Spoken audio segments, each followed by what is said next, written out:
प्यारे दोस्तों, मैं ब्रजमोहन कोकंदे आपका स्वागत करता हूं आपके अपने परिवार ध्यान आईएएस अकेडमी में। और आज हम पढ़ने जा रहे हैं रीजनिंग। और रीजनिंग का हमारा आज का महत्वपूर्ण चैप्टर है सादृश्यता। सादृश्यता को अंग्रेजी में क्या बोलते हैं? एनालॉजी। और एनालॉजी में क्या होता है कि शब्दों के बीच में या अक्षर या अंक या कोई वस्तु जिसका नाम हो, ठीक, उसके बीच में क्या संबंध। तो इसके जो समझेंगे सादृश्यता में हमको क्या करना होता है? संबंध। अब संबंध तो होते हैं, ठीक है। अब संबंध किस तरीके से होते हैं इसको समझना भी जरूरी है। देखिए, संबंध होते हैं दो तरीके से। एक क्या? आधारभूत संबंध, ठीक। और एक क्या होता है? एक होता है विकसित, ठीक। इसी को समझना है, ये क्या संबंध, ठीक। तो देखिए, समझते हैं पहले आधारभूत संबंध।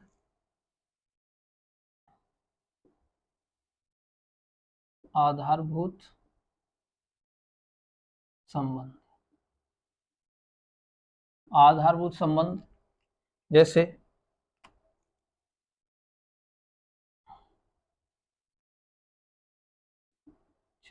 ठीक। तो देखिए, यहां हमने समझना है जो संबंध होते हैं वो उसमें क्या क्या हो सकते हैं। शब्द हो सकते हैं, अंक हो सकते हैं, कोई अक्षर हो सकता है या कोई नाम हो सकता है, ठीक। और ईटीसी कुछ भी। तो देखिए, हम क्या यहाँ समझते हैं, कुछ भी रख के समझ सकते हैं। तो देखिए, समझना हमें एक और दो के बीच में जो संबंध है वही संबंध, क्योंकि ये क्या है? एक अनुपात, ठीक। एक अनुपात दो, यहाँ जो होगा ये क्या होगा? समानुपात, ठीक। वो यहाँ जो अनुपात होगा वही अनुपात इनके बीच में, ठीक। और इसको समझ, देखिए एक और इसके बीच में जो डिफरेंस है वो कितने का? एक का, ठीक। यहाँ क्या समझते हैं? अंतर भी एक का हो सकता है, या फिर तो अंतर ही जो वृद्धि है उसको अंतर भी बोल सकते हैं। और इसके बीच में देखिए जो अंतर है एक है, वृद्धि कितनी हुई है? एक। तो ठीक, हमने समझा कि जो एक के और दो के बीच में जो संबंध है वो तीन और चार के बीच में संबंध है, ठीक। तो यहाँ चार और तीन के बीच में इस तरीके से भी संबंध हो सकता है, और दो और एक के बीच में इस तरीके से भी संबंध हो सकता है, ठीक। तो ये जो संबंध होगा ये क्या होगा? आधारभूत संबंध होगा। अगला जो संबंध हमें समझना है वो समझना है विकसित संबंध किस तरीके से होता है। तो विकसित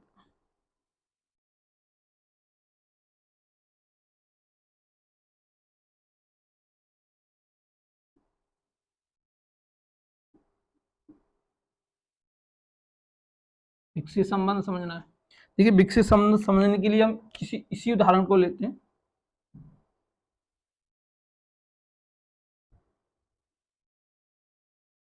ठीक। अब यहाँ क्या संबंध? देखिए, एक का संबंध इससे तीन से, और तीन का संबंध एक से, दो का संबंध चार से, और चार का संबंध इससे दो से। अब देखिए किस तरीके से इसको समझेंगे कि एक और तीन, ठीक, इसमें जो अंतर है वो कितने का है? दो का अंतर है। दो और चार में अंतर कितने का? दो का। कोई भी संबंध जिस जो आपको लगे, मतलब संबंध क्या हो? लॉजिकल हो, ऐसा नहीं है कि अतार्किक संबंध हो।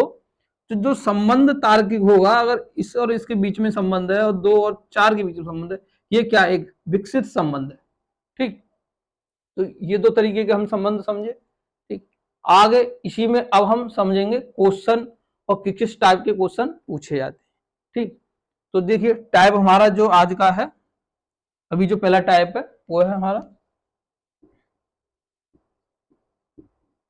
Type first. और टाइप फर्स्ट में क्या होगा? शब्द शब्द समरूपता, ठीक। यहां जो शब्दों के बीच में क्या होगी? समरूपता, ठीक। उनको समझेंगे। देखिए, तो इसमें पहले नेम समझते हैं। पहला नेम जैसे दिया जाएगा देश, और उनकी क्या दी याद होती है? राजधानी,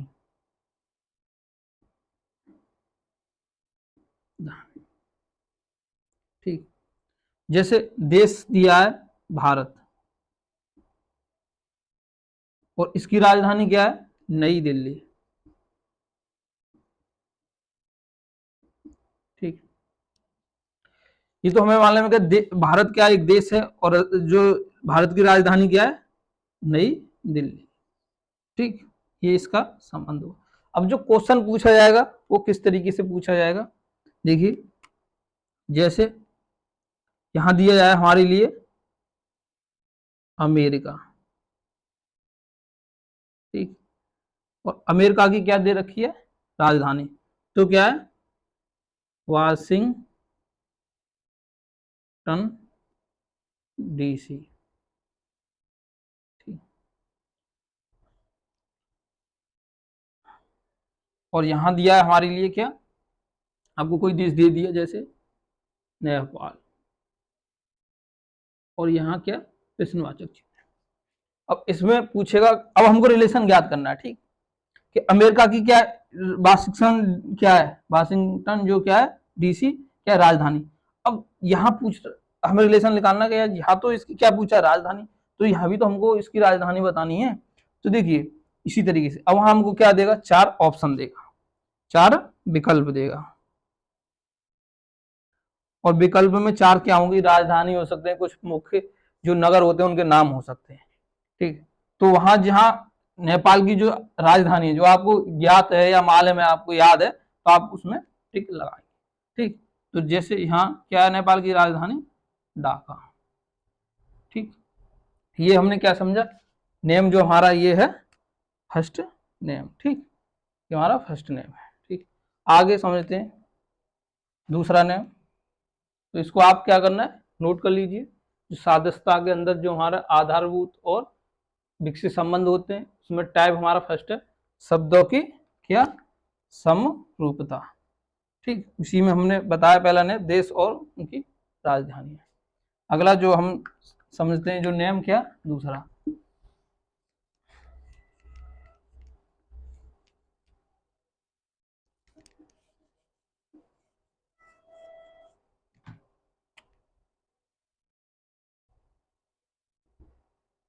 ठीक, यहाँ आपको इसको नोट कर लेना है, नोटबुक जरूर बनाना है, जिससे आप इसका रिवीजन करते रहें। देखिए नियम दूसरा समझते हैं।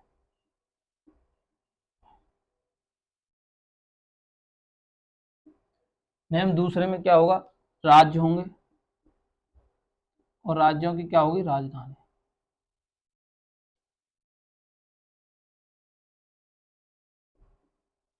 ठीक, जैसे जो भारत के राज्य हैं, भारत के राज्य जैसे उत्तर प्रदेश, उत्तर प्रदेश क्या एक राज्य है, और उत्तर प्रदेश की राजधानी क्या है, लखनऊ।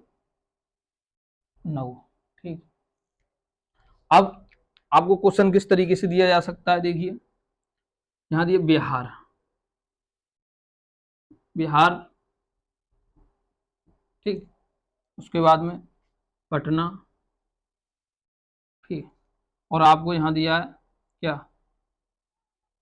राजस्थान। ठीक, क्या दिया है, राजस्थान। ठीक, तो देखिए ये क्या है, बिहार। तो बिहार, अब रिलेशन पूछा है। अब देखिए यहां तो हमने जो रिलेशन समझा था ये कौन सा था, आधारभूत संबंध, जो रिलेशन। ठीक है, और यहां देखिए क्या है कि बिहार की राजधानी क्या है, पटना। ठीक, इस तरीके से क्वेश्चन पूछ सकता है। तो अब राजस्थान की जो राजधानी है वो क्या है, यहां आपसे पूछा है। ठीक, तो राजस्थान की राजधानी क्या है, ये आपको बताना है। ठीक, तो राजस्थान की राजधानी है जयपुर। ठीक, इस तरीके से अगला जो नियम है उसको भी समझते हैं। अगले नियम में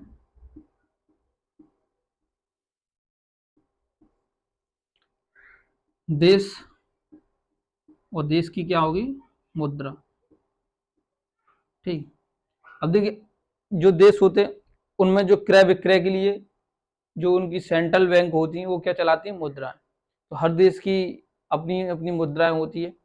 जैसे भारत, भारत की मुद्रा क्या है, रुपया। ठीक, अब यहाँ हमको तो मालूम है कि भारत की मुद्रा रुपया है। ठीक, हमको मुद्रा भी क्या करनी है, याद करनी है कि किस देश की कौन सी मुद्रा है। अब जैसे दिया है संयुक्त राज्य अमेरिका, रिलेशन दे दिया यहाँ डॉलर, ठीक, और पूछा है भूटान, इस तरीके से, ठीक। देखिए हमको मालूम है कि संयुक्त राज्य अमेरिका की जो मुद्रा होती है वो क्या होती है, डॉलर। अब भूटान की मुद्रा क्या होती है, ये हमको मतलब यहाँ रिलेशन के द्वारा हमें ज्ञात हुआ कि भूटान की मुद्रा इसमें पूछी गई है। तो देखिए भूटान की मुद्रा है नेगो नेगो ट्रम, ठीक। ये क्या भूटान की मुद्रा, जिसको क्या अब ज्यादातर किस जीएस के क्वेश्चनों में पूछा जाता है, जो स्टैटिक क्वेश्चन होते हैं उनमें, ठीक। तो आगे और नेम समझते हैं, हमने क्या नेम समझे यहाँ तक, कितना, 3 नेम समझे, और कुछ नेम समझते हैं, और किसके अंदर, शब्दों की समरूपता, ठीक।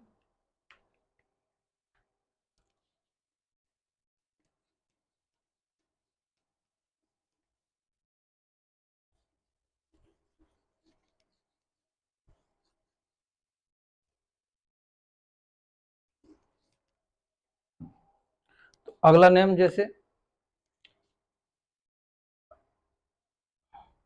नियम 4 है, शब्द दिए जाएंगे, क्या दिए जाएंगे, शब्द, और शब्दों के क्या, समानार्थी, मतलब कोई शब्द होगा और उसके जो समान अर्थ वाले शब्द होंगे उनके बीच में क्या हमें क्या ज्ञात करना है, जो समान अर्थ वाले शब्द, ठीक। तो देखिए किस तरीके से, जैसे शब्द है अजनबी, अब अजनबी का जो समान अर्थ देने वाला शब्द क्या हो सकता है, अपरिचित,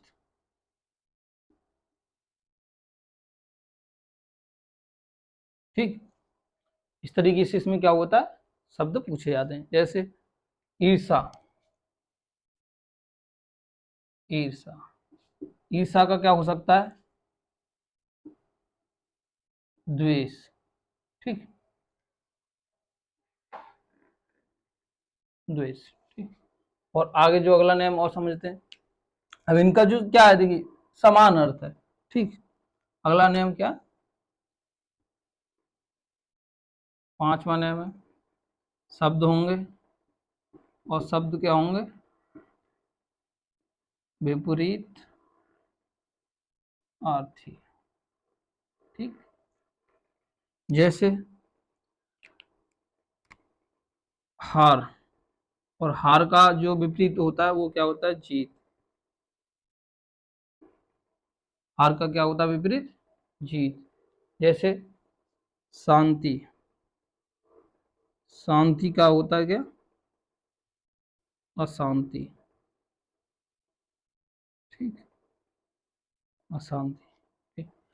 तो दोस्तों यहाँ तक हमने क्या क्या समझा, देश, देश की राजधानी, राज्य और राज्यों की राजधानी, देश, देश की मुद्राएं, और क्या समझा, शब्द, शब्दों के समानार्थी, और शब्द, शब्दों के विपरीत। आगे इसी में जो किस किस टाइप के क्वेश्चन पूछे जा सकते हैं, किस किन विषयों को लेके पूछे जाते हैं, उसको हम आपको नोट कराते हैं। देखिए किस तरीके से आपको क्या क्या याद करना है इसी टाइप में, ठीक। जैसे देश होंगे क्या, देश और उनके महाद्वीप, महाद्वीप, ठीक, कि कौन सा देश किस महाद्वीप में, कौन सा देश किस महाद्वीप, इनके बीच में रिलेशन पूछा जा सकता है। देश, देश के क्या होती हैं, संसद होती हैं, ठीक। देश के राष्ट्रपति होते हैं,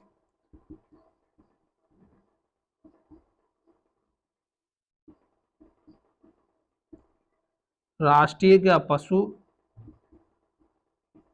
ठीक, राष्ट्रीय पशु, राष्ट्रीय प्रतीक, और क्या पूछ सकता है, राष्ट्रीय पुष्प, ठीक। यहाँ जो रिलेशन है कुछ भी पूछ सकता है, जैसे नगर, उसके उद्योग धंधे, ठीक। और आपके जो क्या पूछेगा, देश के, देश के राष्ट्रीय स्मारक, ठीक। देश होंगे उनकी क्या, गुप्तचर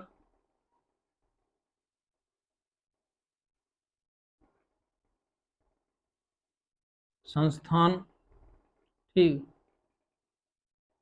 समाचार पत्र,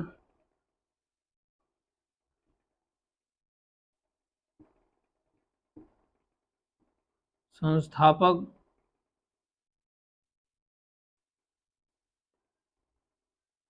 इस तरीके से, ठीक। आपको स्टैटिक जीके पर बहुत अच्छी पकड़ रखनी है कि कौन कहाँ किस तरीके से, तो इसको कॉमन हम जैसे इस तरीके से भी समझते हैं कि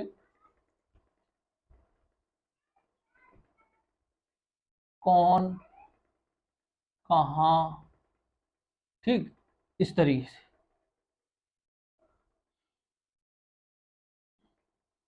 तो दोस्तों हमारी क्लास कैसी लगी कमेंट के माध्यम से बताएं, लाइक और सब्सक्राइब करना ना भूलें और पढ़ते रहें। जय हिंद।